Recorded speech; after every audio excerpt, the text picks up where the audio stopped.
Hey guys, welcome to MadTech. Today we'll be learning how to make close friends on Facebook, and now let's dive right in.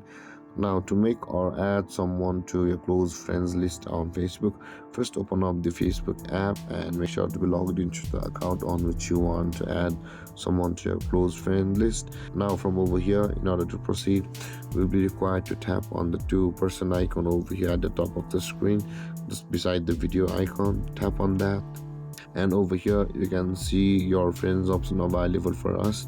Just beside the friend request, tap on your friends, and from over here guys, we'll be required to go to that person's profile in order to add them to your close friend list. Now, after you land on over here, you can see the friends option available for us. Tap on that, and over here you can see the edit friend list button available for us. Again, tap on edit friend list, and you can see there is the close friends option available for us at the top of the list. Tap on that, and then this person will be added to your close friend list on Facebook. And there guys, this is how to make close friends on Facebook. And if you have any confusions or questions regarding the topic, feel free to comment in the comment section below, and don't forget to like, subscribe, and hit that bell icon for more videos. Thank you for watching guys. Peace.